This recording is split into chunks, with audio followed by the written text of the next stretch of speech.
Good morning, everyone. Thank you all for coming.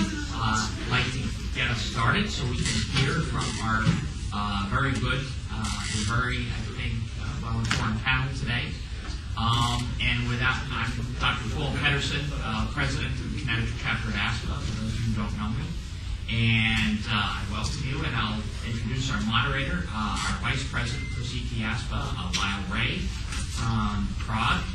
And without further ado, I'll turn the floor over to him and just say we will be having, our next program will be in March of 2008. Topics still to be scheduled, but we might definitely look forward to that to think about attending that in spring. Without further ado, Lyle Ray. Good morning, everybody. Good morning, John. Good morning, Bobby. All right. Welcome. If I could ask our panel to sit down, not be shot at serial orders. As town managers, they've learned to sit near the door, running shoes on, and ready to go. So that's a help. Welcome to our final meeting of the year, final presentation of the year on the impact of budget referenda on municipalities in Connecticut. And this is obviously an important topic, and we're delighted to have a sterling panel here this morning. I want to just briefly introduce everyone, make it short. Brian West on our extreme right here, a research analyst with the Connecticut Advisory Commission on Intergovernmental Relations. I'm trying to say that 3 times. Brian, I have a brief and good bio on him. Brian has a background from Southern Connecticut State University, and a MPA from UConn, right? I think we have a clean sweep here, right? MPAs, and he's been at the ECAR for a total of how many years? 20. That's a nice round number. So he knows what he's talking about. We have a handout here that we have a handout. Next to me is Alan Bergeron, who's just spent a 25-and-a-half-year stint at East Hampton. No time off for good behavior, I guess, at 25.5 years. A long time. Congratulations on that tenure. U of Hartford MPA and CCSC undergraduate. And finally, we have Mr. Robert Lee, who's the Plainville town manager, not far up the road, in the last 3.5 years. Prior to that, he was in Hebron for 14 years and East Hampton for 11. He also has a University of Hartford MBA and undergraduate at Rutgers University. I assume that's the one. New Brunswick. I was mixed up between there's a Newark version and the Canada version, and main campus, and a couple other versions. Very good. So today we're going to talk about the impact of budget referenda, and if you haven't got them already at the front table, there are several handouts, and that is one is entitled Connecticut Municipal Budget Adoption Experience, which looks like this, which I think is a very good background piece, and the second is entitled Municipal Budget Adoption Information. So we'll hear about these in more detail if you have both of those. So why don't we just sit on the panel here and start with Brian, if that's okay, and we will go through this. If you have a burning question, feel free to interject after each speaker, and we'll have a general panel discussion. Any questions before we get started? Very good. Thank you for coming this morning. And, good.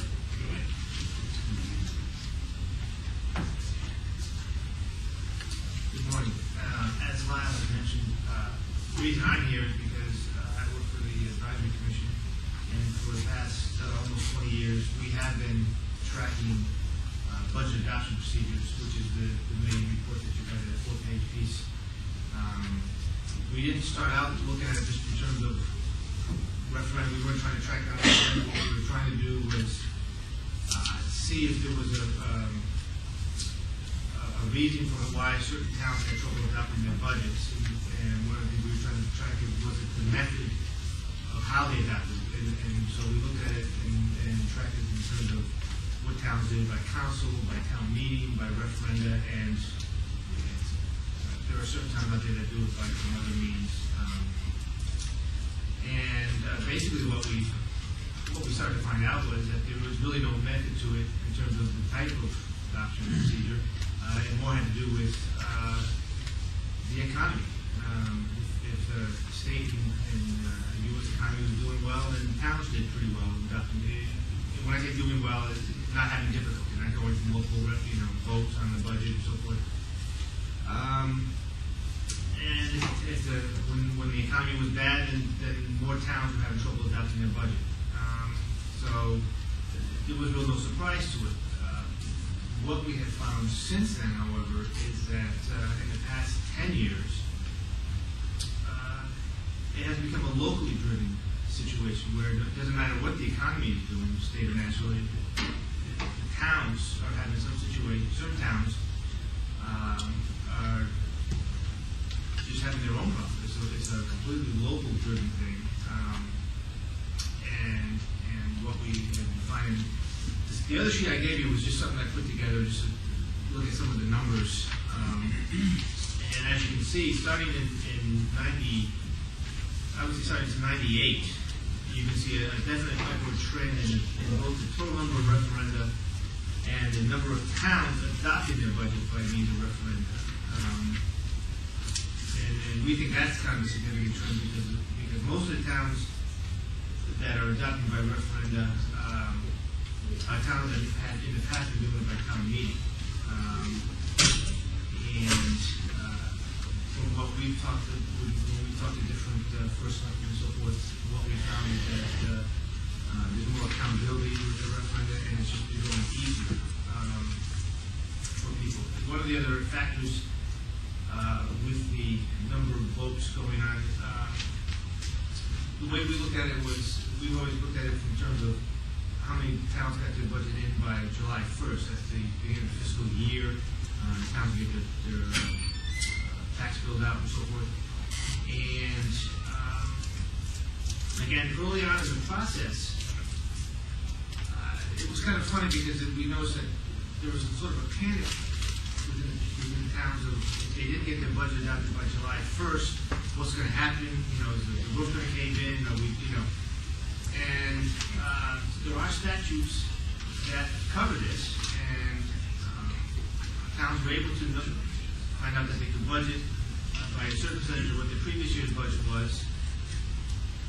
And now what we've noticed, and it's kind of interesting, I think that towns don't really care. And I say that kind of blanket statement, and there's about 15, we get about 15 or 20 a year that they just go along, and they're not concerned about having it done by July 1st. And I had found a couple of years ago, I tracked these things, and I had one town that they had a vote in April. The budget was turned down, and the first selectman decided he wasn't going to vote on it again until after the election.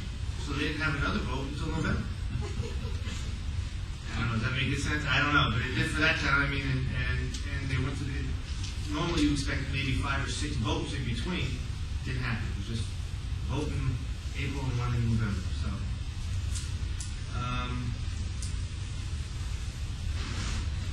some of the difficulty can be laid at the feet of the, and we don't want to make it, that's not what we're talking about here, but the property tax. We've had towns, they just can't raise the money. It's a limited system.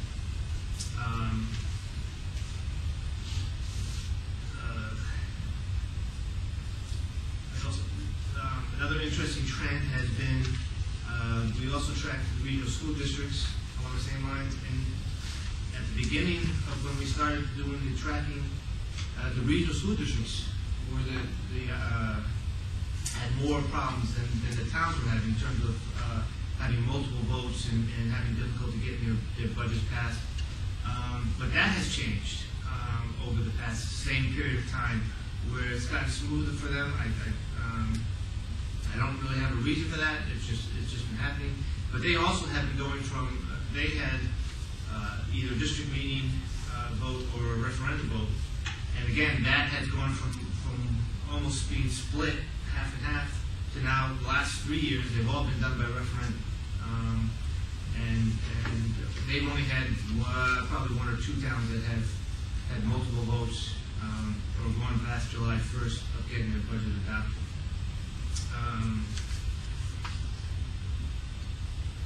One other thing that I've noticed over towns that normally adopt their budget by council, which you wouldn't think would go to a referendum, they are charter towns, and they have had situations, and I'm speaking of, I know 2, West Hartford and New London are 2 out there that been petitioned. They have taxpayer groups that have gotten enforced, and they have forced petitions on the towns and made them redo their budget. An interesting one, I don't know what's going to happen this year in London, but they, you may or may not have seen it, they have just adopted a budget that was petitioned to a referendum. The town councilor, the lawyer for the town, said that without a budget, they can only pay for 25% of last year's budget, which means they could go 1/4 of the year before they had to stop. And they're at that point. So what they did, so they said to ignore the most recent petition budget, and they accepted it. And now there's a situation where they may be, you may see a lawsuit coming down that road for New London. And again, that's not something that happened 20 years ago when we were starting this thing, but you see that more and more. West Hawkins had the same problem where they had strong taxpayer groups, and maybe happening in other places also. At this point, I think that I will stop and let the other panelists speak, and then I will just I'll be answering questions that you may have based on the stuff that we've given you to talk about. Thank you. Thank you, Alan. Thank you for the handouts. Very helpful. Alan? Thank you. Good morning. What I'd like to cover here, I have a few notes and a few statistics for you. After 25.5 years in East Hampton, budget referenda has been a very interesting experience for me as a municipal manager. And before I took the job in 1982, East Hampton was on a trend to begin to vote on budgets instead in a referendum rather than in a town meeting setting. And as we know, most of Connecticut in the small towns, the annual budget meeting, and throughout New England, the annual town budget meeting is where you set your priorities for budgeting for municipal services. I think the demographics are changing in our small towns where people are not used to going to town meetings, and I think that was one of the things that caused in 1979, I believe it was, for East Hampton to go to have a petition before the Board of Selectmen at the time to have the budget adopted in a referendum. And I believe at that time the Selectmen decided then, since a petition was coming in, they put the budget to referendum. They did, the budget passed. The following year, before the petition came in, the Selectmen decided, you know what, let's just go to referendum, we wanted to fool around with this. And the concern, I believe at that time, was the focus that people were saying the town meeting is packed. And I don't know if you've heard the town, packing a town meeting, but it was to buy a fire truck, you get all the firefighters out, buy a police car, you get the police union out, you pack the town meeting. And the biggest discussion in town was always packing the town meeting by the education lobby. And people were saying it's not fair, 60 to 70% of our municipal budget is taken up by education, and who shows up at the town meeting to speak and push the budget through? The teachers, the parents, and so everyone else gets left out. And they felt it would be fairer because people would have more time to vote. They started with a referendum vote from 12 noon to 8 p.m., and then they eventually expanded that to all-day voting. Now, the trend as far as voting in East Hampton went fine until June 2nd, 1988. And there was the option under state statutes to put on the ballot a question, too high or too low. And I remember working with the Board of Finance and talking to the chairman, we're all set. And they said, oh, wait, maybe we should put that question on the ballot. Well, we put the question on the ballot, and the budget was voted down. And what was the most popular thing? Was it too low? No, it was too high. The chairman said, take the question off the ballot, we went back, the budget passed. So he said, don't ask if a budget is too high, because the natural answer is, it is too high. The answer is yes. So we took that off, everything was fine. Here from 1979, 1988, a glitch, and we adopted the budget in June. Everything went fine until the economic downturn. Coming on in 1989, well, began, I guess, in 87, 88. But by 89 and 90, there were problems in the state of Connecticut. And East Hampton went through 4 referendums and finally adopted the budget on September 12, 1990. And there wasn't any questions on the ballot at that time, because they said that was dangerous to put the questions back on. The following year, the town went through another 4 referendums and adopted a budget on October 1st, 1991. So 2 years in a row because of the economy. And what happened then is all the projects that you planned, your capital projects, your road projects, everything, never got done. The capital budget got slashed. And the whole focus was really discussion on the mill rate, the tax increase. Very little discussion on the services and the needs of the community. Very little discussion, and attendance consistently dropping off at the town meeting, because you could only discuss the budget and you set the date for the referendum. So there was really no dialogue going on about what was in the budget, more about how much the budget was going to increase.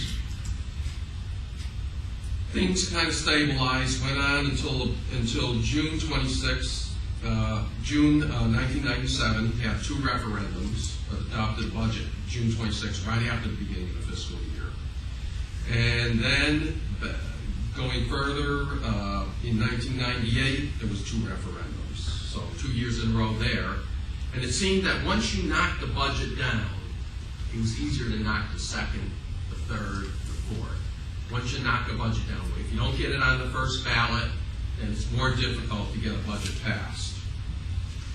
In 1999, 3 defeats of the budget, and adopted the budget on June 15th. And in 2001, there were 2 defeats of the budget, and adopted. In 2001, adopted on June 19th. In the following year, June 4th, 2 defeats of the budget, and it was adopted on June 4th. And in 2003, 4 defeats of the budget. August 5th, the budget was finally adopted. In 2004, the budget was discussed by the Board of Finance, and they wanted to really try to break this chain of events. And so we decided to use our chairman of the Board of Finance and the vice chairman did a lot of research, a lot of work, and in the area of study circles. He created a whole group of citizens that came together at the high school. They worked over several days, and they created study circles. They talked about the budget. They engaged the town staff to talk about the budget. And everyone felt good about the budget.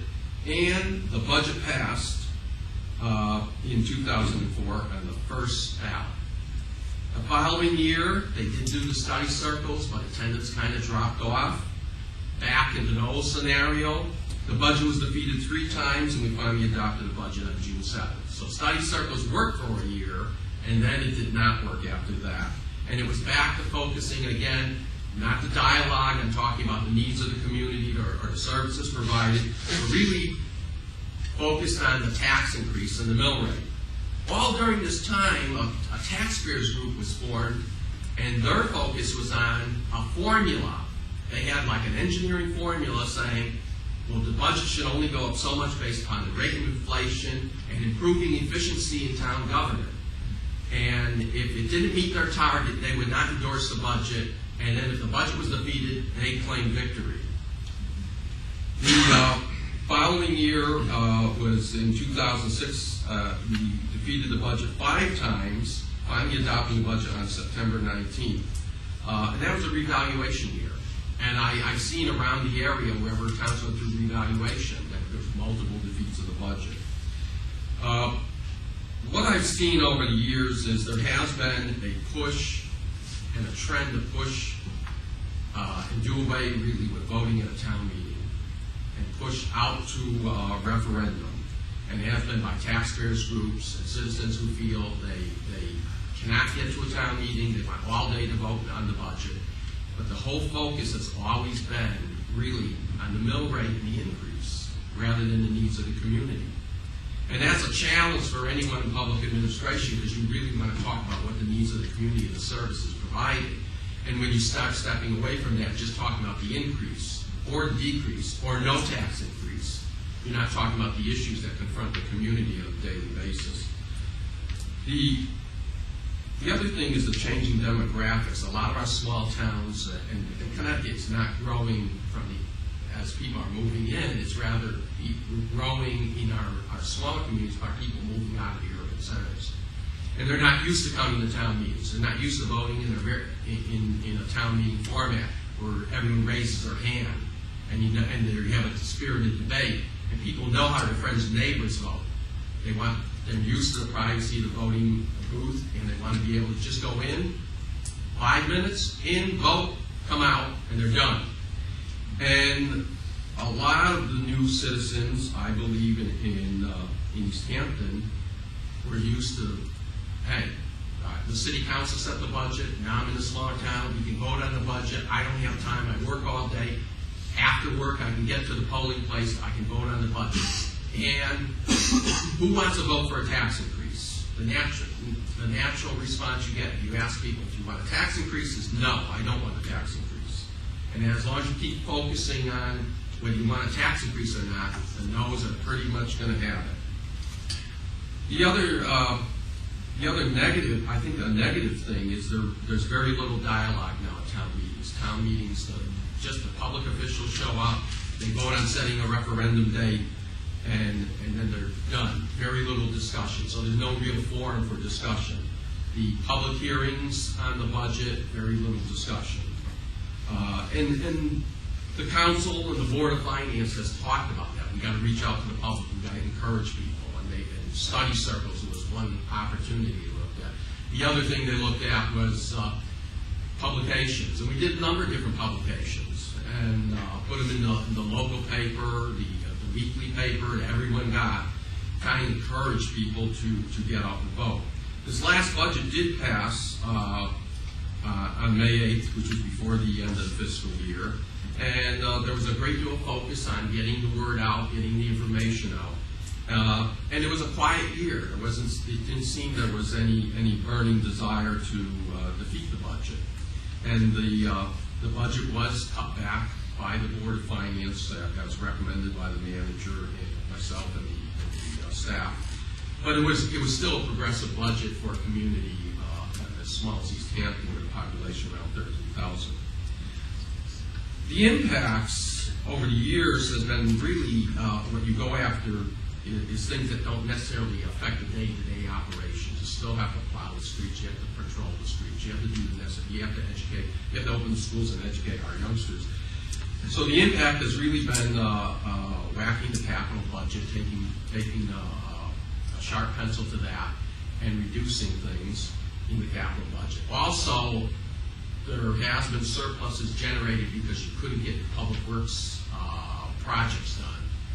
You lose the whole construction season. You defeat the budget. You don't get a budget until September, October. You're limited in what you can spend. You're looking at last year's budget, but you're telling all the departments don't spend anything on that are unless they're absolutely necessary to do. So what you do is you kind of put a hold on major projects or paving or things like that. So capital projects suffer. Deferred maintenance is a common impact. And there's growing frustration after a budget's defeated in the community. There's growing frustration, and then acrimony over what's going to get cut. Well, you can't cut the schools, you can't cut the library, you can't cut this, but we don't want any tax increase. And the taxpayers of the groups I know have been coming out and supporting the referendum, especially more in small towns. And our taxpayers group have been very active, and they spawned a couple others in adjacent towns. So they're kind of spreading the good news. And that's a trend I think is going to continue. I think that the movement toward more referendums probably on budgets will continue. And it seems to be moving toward the urban centers where you adopt the budget the city council. We were forced also to take a new look at government services, which I think is a positive outcome of budget referendums. We did a consolidation of the financial operations of both the town and the Board of Education. Instead of having a business manager at the Board of Education, we consolidated that in the finance department. We consolidated bill paying and one set of books for the town rather than a separate set. They had to be reconciled with the Board of Education. And all the expenditures of the board were paid out of the finance department. Payroll got consolidated onto one program. And we also did some merging of our facilities management. So the town hired facilities manager to manage all public buildings. So that was a positive thing. So we did a lot. And the creation of the Child Health District was another area where we were looking to save funds and talk to area towns and kind of consolidate in that area. I believe that the challenges for us in public administration will be helping our elected officials bring the budget discussion back into the public realm about the needs and services that are required in our municipalities, and reaching out in new ways, using the website. We use our website extensively, mailers, and the mailers have to be really brief, to the point, focused, and kind of see what the public interests are or what their concerns are. We did a one-page mailer this last year, and we used our finance director found some very colorful icons. We had the bullet points that I developed, and that one sheet, I think, kind of explained the budget in simple terms rather than giving them a big document. The document was online, the multiple page book was online. But really reaching out and kind of focusing on the interest where the public had specific concerns. And also kind of trying to refocus the public away from just the fixation with the mill rate, because the dialogue was always around, well, why do we have to have an increase? Why can't we just do things the same way or as we've done before? Why can't we just continue without any types of increase? Why can't we decrease the budget? And explaining to the public, obviously, local government, state, and federal government are all subject to the economic conditions of commodities that change in price, the price of oil, the price of electricity. We also did some we were forced to do some things which I think are very positive, taking advantage of energy grants and revamping all our buildings to save quite a bit of money, hundreds of thousands of dollars over the last several years. So I think those are positive aspects. But I think we're going to continue to see budget referendums grow, and the push will be to get referendums in larger communities where the budget traditionally was adopted by the city or town council. I think the real focus needs to be on bringing more of the public into a dialogue of understanding what makes up a municipal budget, what services are provided, the value of those services, and quantifying them so the public can appreciate what they're getting for their tax dollar. But budget referendums are here, and I think they're here to stay. Thank you. Thank you very much, Alan.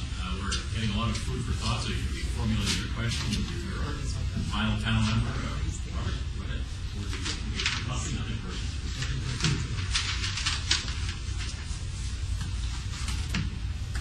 First, I'd like to start with a little bit of an apology in that I'm a little bit tired this morning. I don't know if it's a holdover from the municipal elections that were a couple of days ago, or whether it was being woken up at 4:30 this morning as my stepdaughter's boyfriend snuck out the back door of the house. The good news, though, is that municipal elections only come around every 2 years in Plainville. And then once I talked to Ryan this afternoon, that won't be a problem. But I'm trying to overcome that. Second thing is, I used to work in East Hampton, and I used to work for Alan Berger. I was actually there before he was. I was an assistant, but I worked with him for many years, and following Alan, you get a little bit nervous about it. You know, same thought process, and we have similar experiences. I'd like to confess that on those no votes back in the 80s, when I lived in East Hampton, I was one of the no voters. Wasn't happy about It's good policy. wasn't happy about the spending at the Board of Education level, and I felt that we needed to vote no for the town at the time. I'd like to ask a question of people here. I know some of you, but I don't know a lot of you, which is kind of surprising to me. But I'd like to ask the group here how many persons today either work or live in communities that have a budget referendum. Raise your hand so I can get a sense. And how many think that budget referendums are a good thing? Okay. How many think it's not a good thing? How many don't care? Let me start by saying that I'm not a big fan of budget referendums. And when I was thinking about how to address this issue today, I thought at first maybe the easiest route would be for me to argue that the impact of budget referendum is minimal. And I could kind of switch the conversation to maybe property taxes or anything that I choose. But after really reflecting on it, I think that they do have an impact, and in some ways the impact has been significant. I'd like to start telling you also something about the town that I live and work in, and that's Plainville. It has a population of 17,700 persons, and it's surrounded by New Britain, Southington, Farmington, and Bristol. Plainville is one of the smallest towns in the state, with a land area of around 10 square miles. It's mostly residential, although 22% of the grand list is made up of commercial and industrial uses. Based upon the latest information provided by OPM, of the 58 towns in the Hartford labor market, Plainville is ranked 39th in equalized mill rates. We operate under a council manager form of government, and the town council also serves as the finance board. The town charter does have a couple of interesting provisions. The first is that, with few exceptions, no ordinances, resolutions, or votes are valid unless approved by 5 of the 7 town council members. This can make for interesting dynamics when the town council has a 4-3 split. Second interesting part of our charter is that the budget must be submitted to an all-day vote. It's the current way it's written. However, the budget is automatically adopted as proposed by the town council after the 3rd vote. I call this the 3 strikes and you're in rules. When I was interviewed in Plainville about 3.5 years ago, now I emphasize that of the 15 budgets that I worked on in Hebrew, 14 of them were approved and passed on the first vote. And that the 15th one was passed, after only 2 votes. I was pretty proud of that accomplishment and thought that it was significant. It meant something. During my first 3 years in Plainville, the budget has yet to be approved by voters. Including the year before I came to Plainville, and that was when they still had town meeting to approve it. The budget has been turned down 12 straight times. For 4 years, 3 strikes, 12 straight times. That is despite the fact that the average mill rate increase over that 4-year time period has been 2%. That's the average, which is less than the rate of inflation during that same period. So our taxes are well in line with surrounding communities. And the increases have been less than the rate of inflation. People are happy with the services and that are provided, and yet the budget has been regularly defeated. As an aside, the town council, Plainville, ran the majority that ran this year. When they ran 2 years ago, ran on the platform, we're going to get a budget passed. I said, we're going to get a budget passed. 6 defeats later, and after going to revow, that was delayed by the previous council, by the way, but that's another story. They ran for re-election, and of the 5 town council members who ran for re-election, they all got re-elected. So we can talk about what the impact is with the voters, but In preparation for this morning's discussion, I began to reflect on how it came to be that one town, Hebron, that I wrote in, almost always passed their budget, and the second town, Plainville, did not. What I discovered in Plainville about budget defeats, and Jason might be able to tell you a little bit about that too, is that these budget defeats is a relatively recent trend. Plainville has a history of passing budgets fairly consistently when presented to the voters, and so, why now? I believe there are three major reasons for this new phenomenon. First, the economy itself. If it isn't for gas prices, being at historic levels of electricity rates, everything seems to be going up dramatically, including heating oil, natural gas, other utilities such as water and sewer, construction costs, and until very recently, housing values. And while one could strongly argue that overall inflation has been low for quite some time, that the unemployment rate has been relatively low, and the stock market, up until a day or two, has been at almost historic record levels. The perception that of many individuals is that the economy is going down the drain. I think the second, and I think this plays a significant factor also, is what I'm calling the loss of community. In this mobile society, many people are not staying in one community for a long period of time. While I have not researched the numbers, I suspect that there is a decline in the number of years that one lives in a specific place in Connecticut. People are less aware of the history of their town and are less connected to their community. To a certain degree, it is almost as if, why get involved? I won't be living here for a while longer, Additionally, why worry about the long-run issues when I won't be able to enjoy the benefits of that approach? Second aspect of loss of community is when people do get involved, I believe there's a changing mindset for getting involved. Individuals have become impatient, they want change, they want it now. Additionally, people are less willing to serve on the less glamorous boards and commissions. There are an increasing number of examples of persons who want to run for town council who never served on any board of commissions within that community. Impatience coupled with little experience is not a good combination for leading one's community. While I believe that change is generally good, change without a sense of the why things are the way they are can be dangerous. Another thought along loss of community is that the ability to motivate people to come out and support something. I would propose that in most communities that they have a segment that will automatically vote no on any question that's put before them. They are of a mind, if you gotta ask, the answer's no. In Plainville, that number is about 700 people. How do I know that?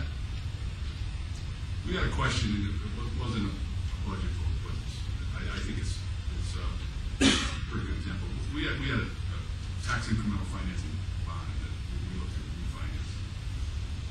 We were paying 7% and something, and we converted it to a general obligation bond. Differences of that, but we could come in somewhere around 4%, saving over the remaining life of that bond, conservatively, $700,000. And we could even upfront the savings. So if we take advantage of it now, the idea is, long run kind of stuff. So we'll front load it and then we'll just match the rest of the year so we can get, you can have immediate impact. Well, we went to, I had to go to referendum, and you get your rhetoric about, who's going to get credit for that. It certainly wasn't the council's idea, but we let them get the credit. Of course, I get the blame of the Fed. That's okay too, because I felt pretty strong about it. It did pass. It passed, 1,200 to 700. And I can tell you that there was really no logical reason for voting no on that particular question. And I can tell you that if that had happened at a town meeting, and I had the opportunity to answer questions directly and to address some of the issues that came up the day before the vote, I feel very confident having worked at a town meeting for the government for many years in Hebron, that vote would have been significantly different. Basically, it was easier to get people motivated to turn something down rather to improve it. Another aspect of this loss of community, which I think is significant, is what I'm calling in-your-face politics. I believe that this plays this is a significant factor. In many communities, the rhetoric has been ratcheted up to new levels. A growing number of individuals will not hesitate to get in someone's face and tell them in no uncertain terms how incompetent, stupid, morally reprehensible, you can use just about any adjective you want, to describe one's actions. This can be at a meeting, it can be in a local newspaper, or in a local blogs on town government. Just read those. You see an article in the Hartford Current, read the comments afterwards. They're pretty entertaining for first thing in the morning. The intensity level and the nastiness has greatly increased over the last decade or so, and I think this discourages many people from getting involved. Unless you have extremely thick skin or a very strong sense of wanting to do something right for your community, it's simply just not worth the effort to be regularly maligned by small-minded individuals who are almost always railing against items that affect a narrow segment of our community. No big picture individuals need fly. Maybe these people were always there, but now there are many more avenues to express their displeasure. This can be in local weekly newspapers that have little or no standards for what can be published. So I'm arguing that the difficulty that Plainville and many other communities are having in getting budget passed is the current economy and what I call the loss of community. And I'm going to now make an argument that the third reason why some towns, including Plainville, have had difficulties passing budgets is the proliferation of budget referendums or all-day votes. There's a difference between budget referendum and all-day votes. But I believe very strongly also that democracy is a participatory sport. And participation must be measured by more than just voting on a budget once a year. Over the last 15 years or so, there's been a debate in Connecticut between the pros and cons of town meeting versus the all-day budget vote. In recent years, both Plainville and Hebron switched from a town meeting budget vote to an all-day vote requirement. The proponents of the budget referendum have argued that it is more convenient and there'll be better participation from the taxpayers, and that's a good thing. However, I would point out that the demise of the town meeting budget vote has robbed the citizens of one of their best opportunities to find out exactly what they are voting for or against. The discussion and debate that occurs at the town meeting has been an effective tool for informing interested taxpayers.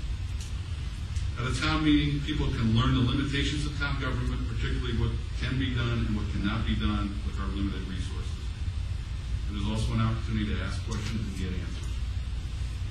It is an ideal opportunity to communicate. Without this direct communication, we are forced to get our information through less direct means.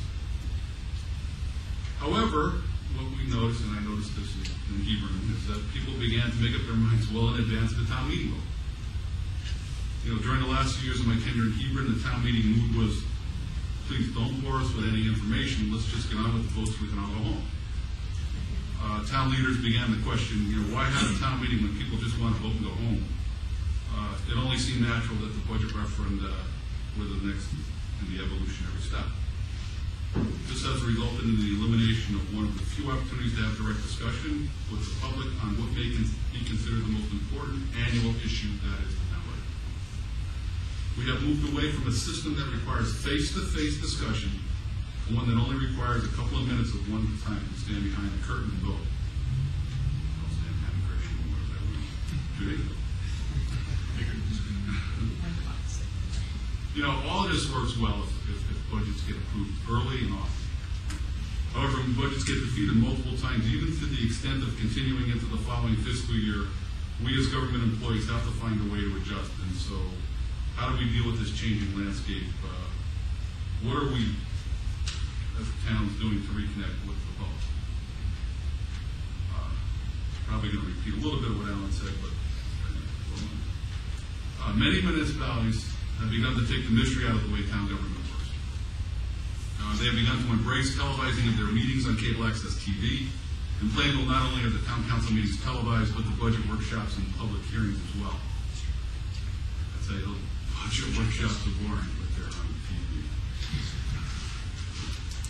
We're also putting a lot of more information on our web pages. This generally starts with posting agendas and minutes of town council meetings, followed closely by the entire proposed budget document.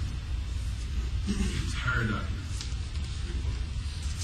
Newington has an interesting program whereby they have created an email list, and they use that list by constantly sending out a myriad of information about what is going on in local government. I don't know if I get on that list, but it's pretty impressive, the information you get on a daily basis. Some towns have begun to reach out to the public in more structured ways. After multiple budget defeats over several years, you heard about Alan's experiences in East Hampton. They formed the study circles to discuss budget priorities. In Tallinn, after 6 votes to approve the fiscal 8 budget, they have begun to organize what they're calling community conversations that encourage people to care about their community and bring new ideas through face-to-face meetings. Towns such as Windsor and Manchester have established citizen academies to educate their citizens and give them detailed information about all aspects of local government operation.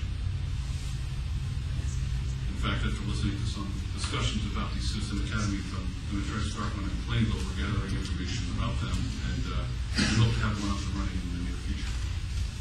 Many communities have sent out quarterly newsletters informing the public of projects and accomplishments that have occurred.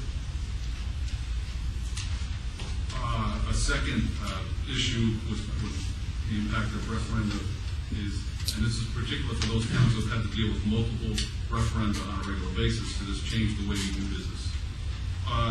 There have been increased layoffs, or at the very least attrition. Somebody leaves, you don't replace. We are more apt to look for how we can do the same amount of work with less people by reorganizing who does what. We've increased employee contributions to our health insurance or cut back on those same benefits in the interest of keeping the budget down. We start to cut back on services, usually starts around what I call the fringes. Prime example is pretty simple: automated telephone answering systems.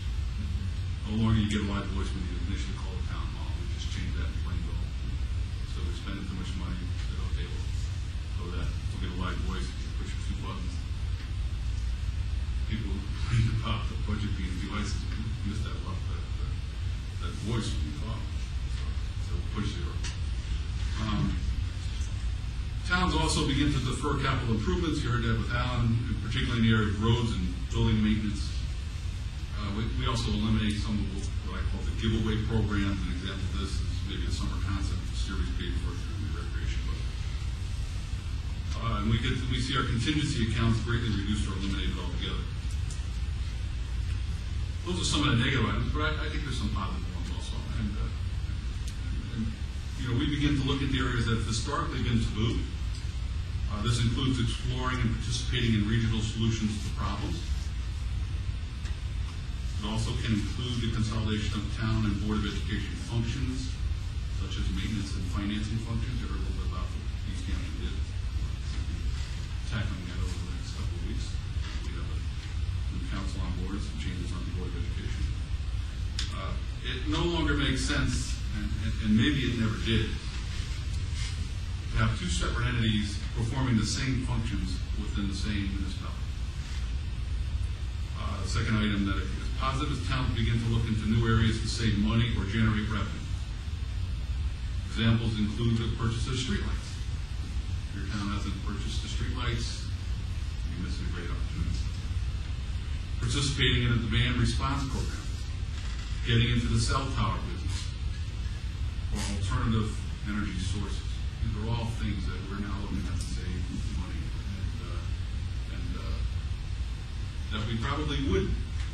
We weren't. We probably would get around to it sooner or later. We're getting around to it sooner because of the budget.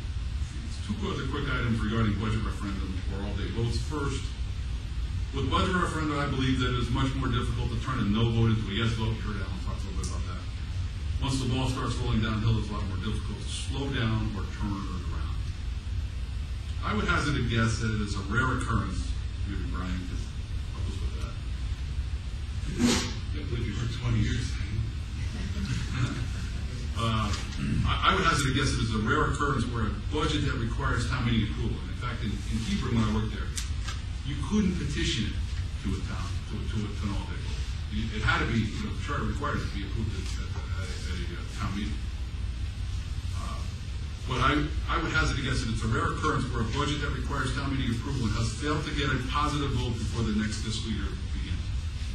In other words, if not for budget referendum or all-day votes, budgets would be in place well before the beginning of the next fiscal year. Second, a budget referendum has made it more difficult to determine what no means. Most of the time, no means that the mill rate change must be lowered. But where and by how much? Sometimes the defeat has to do with a particular line item in the budget. At a budget town meeting, I would offer it as easier to determine what the driving factors are that people want to see change. It helps to decrease the guesswork. In conclusion, as I stated at the beginning of my talk, I am not a fan of budget referendum. It continues the trend of lessening direct contact and discussion with the taxpayers. However, most municipalities have begun to adjust to this new environment, and in some ways, I'm not sure that changes all of that. Probably took up a little bit too much time. But that's the end of my talk. Thanks. Since that's so nicely typed up, maybe we can persuade you to let's put on the ASPA website. All of the jobs are. No problem. It might be nice to put it on the web too.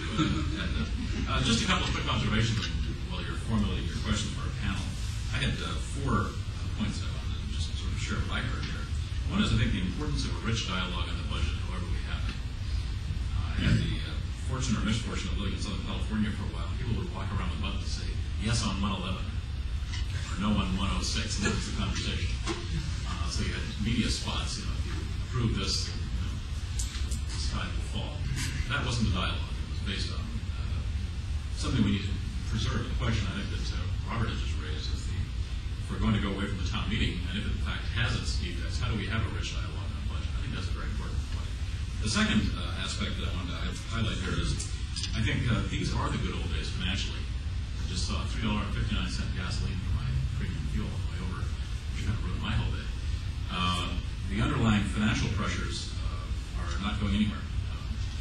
You mentioned a 2% increase in grand list, and perhaps you can come and talk with Hartford, but we'll talk about that later. Anyway, 1 to 2%, I mean on the operating side, 1 to 2% grand list increase is pretty typical, and 6 to 7% operating increase is pretty typical. So that's advice. That doesn't work. So the question about that pressure is if your base is going up 1 or 2% a year and your operating expenses are going up to 6 or 7, then we got to do shared services, get efficient where bad things happen. And I think that's sort of where we are. And that's not about good dialogue and citizen engagement, that's just arithmetic. So that's a significant challenge. The loss of community and how to rebuild that through citizen academies, and by the way, of course, the plug for our book Results That Matters. But anyway, just a side there,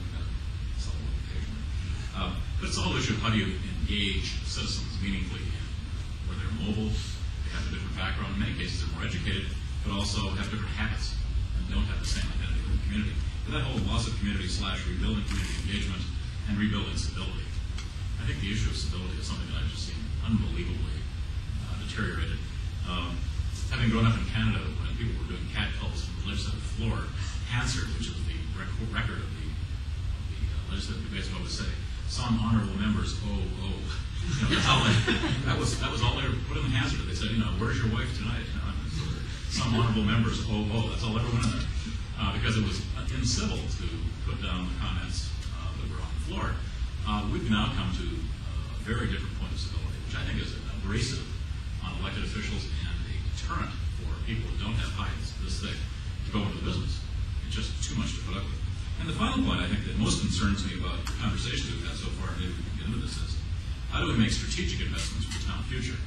Because the things that often fall off the list first are the things that only people who think in the big picture would love, like deferred maintenance and infrastructure repairs, all the stuff that nobody really cares about except when the bridge falls in the river or when the roof falls in on the town community center or what have you. In other words, the first things that often go are those that don't have a pointed constituency behind them that are for everybody's good. So the common good is the first thing to go, and they're very pointed.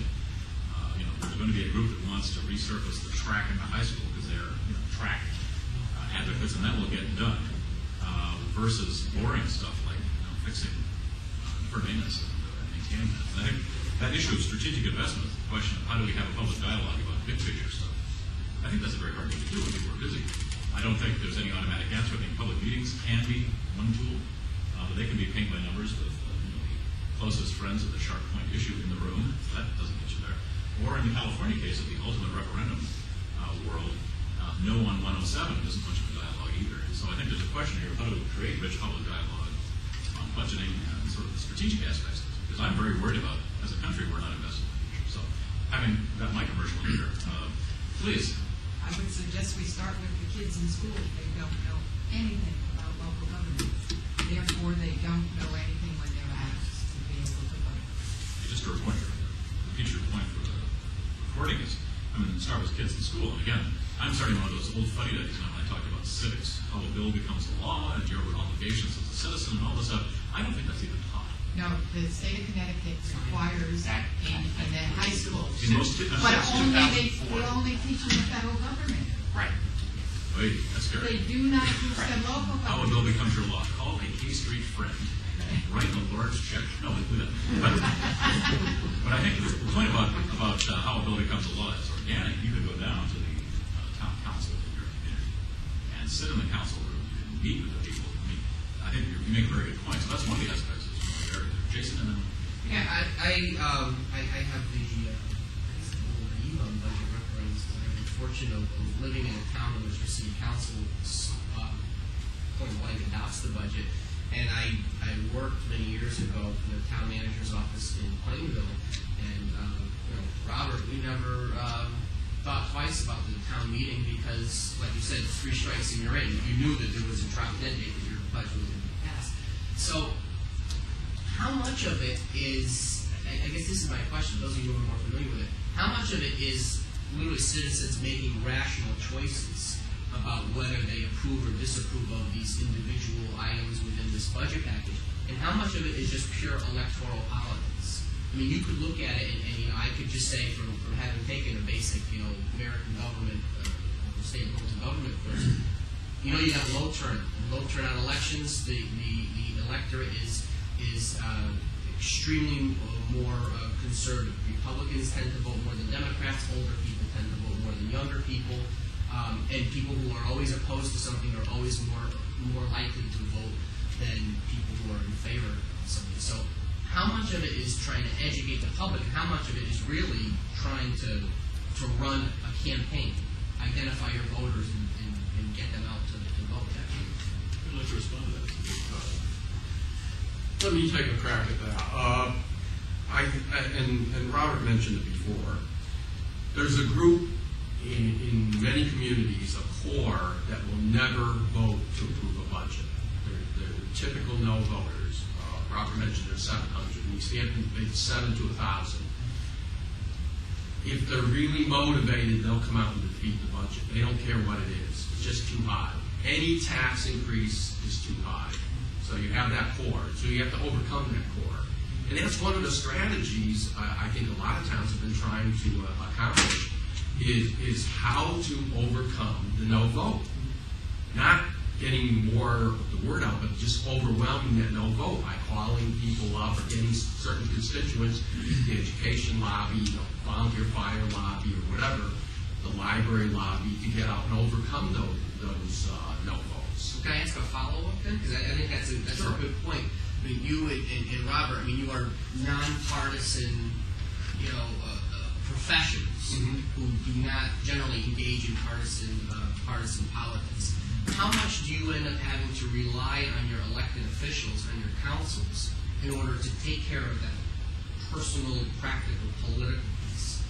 Is that where you really rely on their political skills? They're going up the diner, shaking hands. I think over time, over the years, some of our elected officials have really stepped up to the plate and pushed the budget. Others, once the first defeat is there, sometimes they step back because they throw up their hands and we don't know what the public wants. They're angry, they're mad, they're saying no, and sometimes the problem has been the council has really not maybe embraced the budget to the point of selling the budget or marketing it or creating the dialogue. Staff can only do so much, and you have to have your elected leaders step up to the plate and say, this is good for the community and this is why If they don't step up to the plate, then you can have that multiple referendum go on, and people becoming more frustrated, including the elected leaders who just say, well, we don't know. And sometimes it's a wait out until the no votes get tired of coming out and voting no. And in some instances, when we adopted a budget on the fourth or fifth vote, it was because people would say, well, I voted for it not because I wanted a tax increase, but it was getting to be a pain to come out and vote. And so we had to end it and just get something in place. Now that's a sad commentary on local government that really provides, that's where the rubber meets the road, where we provide the basic services. And it's something that I think both the professionals and the elected officials need to strategize for the future on how to increase that dialogue and how to really put a more positive light on municipal services. Yeah, I'm going to address it from a little different angle, and I think it has become more political.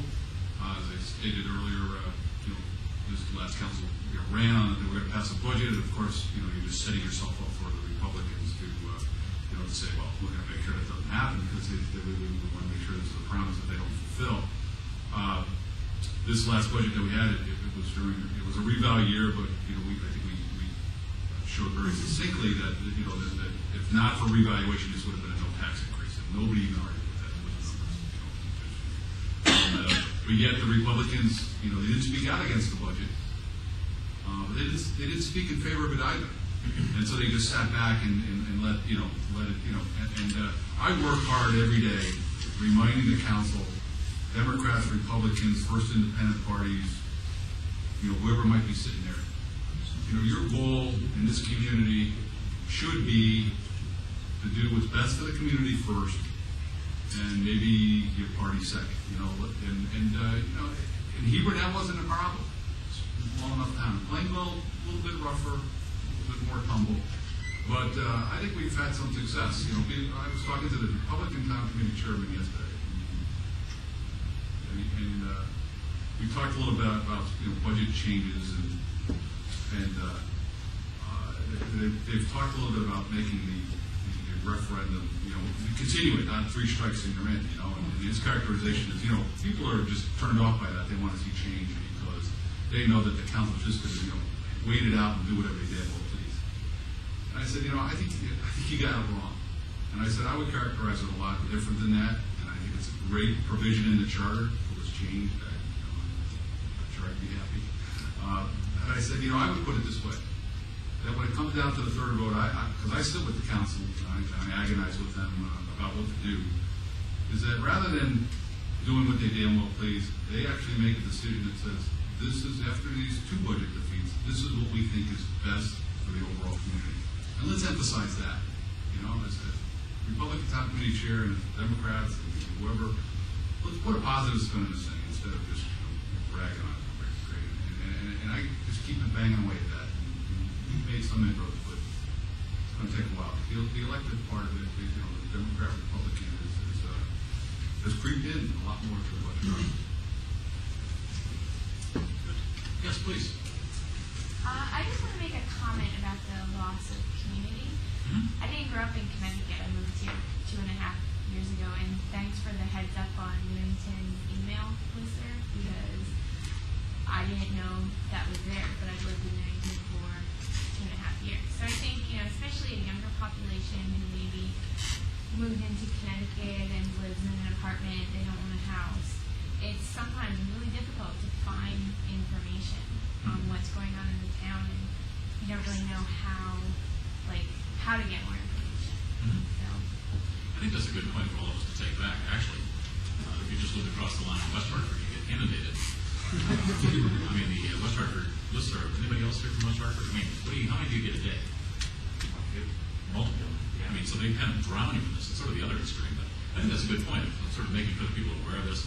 I've had a sort of fantasy of going back to the welcome wagon kits and sort of being myself when you arrive in a community. But now I have postcards on web pages and things like that where there's a listserv sign up for community information and recreation centers. And I think that helps a lot, particularly the next generation to understand what I'm talking about. But I think those are important points. You make a good point. We need to reach out. And I think historically, people in non-homeowners are somewhat second-class citizens in a lot of ways. They don't get as much information and they're not as organized. And I think that great line from, Casablanca, round up the usual suspects. There's sort of the subset of homeowners, and the answer is no. What was the question? Where do we need to go? And so that's a whole issue. But you raised a good point about engaging both the next generation of people living in apartments and other kinds of things. And I think the web is one pretty good tool for busy people to be able to plug in. And as I say, I'm only joking about being overwhelmed. Starting is great. I mean, if you want to know about mobile lessons, you've told 4 times, so that's great. But it's also, in terms of budget time, in terms of other public decisions, the whole Blue Hat Square referenda, you got a lot of information. So you were very well informed of these what the issues are. So good question. Please. I was just wondering, after a referendum is shot down, how much does the budget proposal change as a result of it? No vote. If you could talk about that, it just seems sort of like Like the feeling. what you were saying was that you just keep putting it forward until they vote Right. yes. Just sort of what happens after the notice. You want to? Sure. After defeat, natural interpretation is that the budget's too high. And so, the Board of Finance, the council goes through a process of looking at how we bring the budget back. Some of the things gravitate into, and I know we try to stop this in the standards, gravitate into using more fund balance to reduce the impact. But then you're cutting into your reserves, and for bonding purposes, your investment houses are going to take a look at that if you start reducing your reserves when you're going to go to buy a municipal project. So then it looks into where can we make the least damaging cuts, and going through that process and squeezing. So new positions come right out of the budget.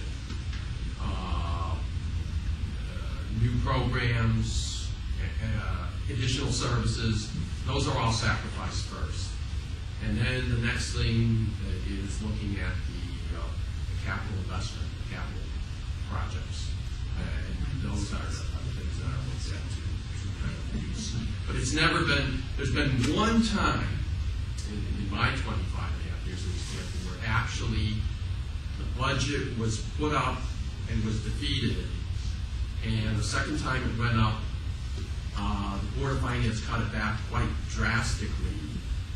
A school lobby defeated it, saying the budget was too low, and actually the budget was restored to some extent, and then it finally passed. That was a rare instance. But most of the time, the defeated budget is looked as the budget's too high, we have to reduce the taxes, we have to reduce the tax burden.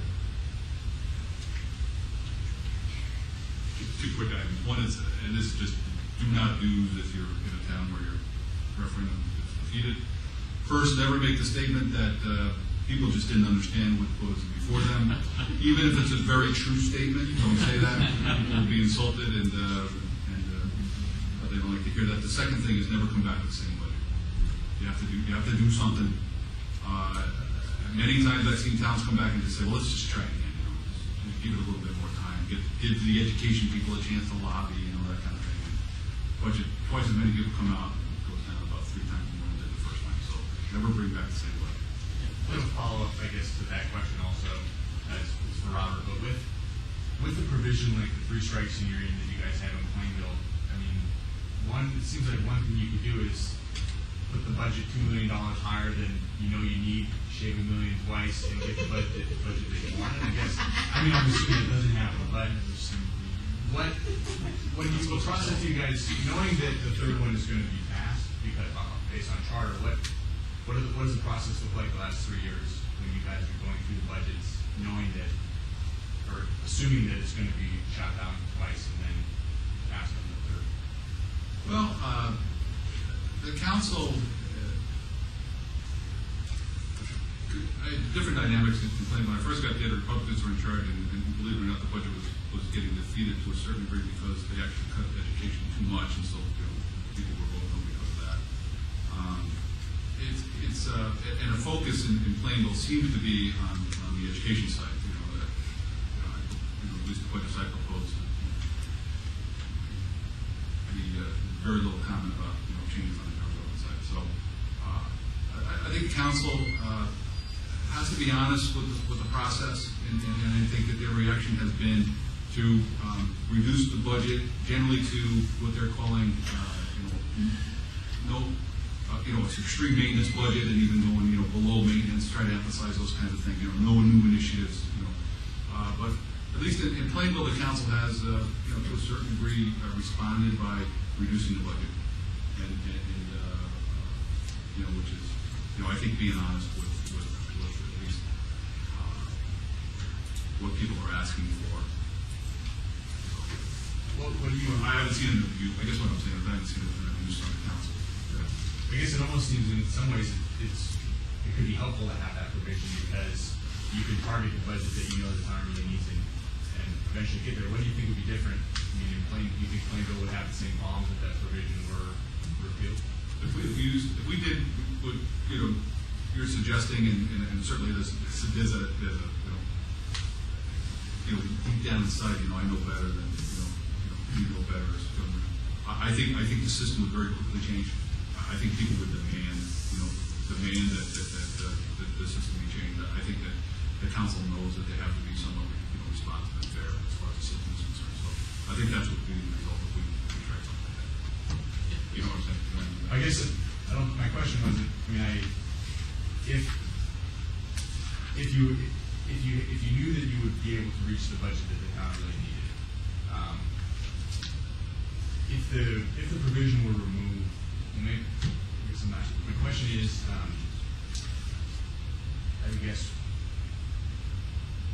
They would end up like East Hampton, 6 times. or do you think that would happen, or do you think that there's an assumption on the citizens' end that it's going to be voted down 3 times and we're going to end up where we're going to end up, or do you think there's a belief that it will be passed? I think by some people there's a belief that it's going to pass, and we both know it's not going to have that much of a significance. But as I spoke earlier, it hasn't resulted in throw the bums out, and so I think people have seen the problems that other communities have had with this uncertainty of not having a budget in place, and I think that they think that certainly is worse than the system we have right now. I would say if there was any change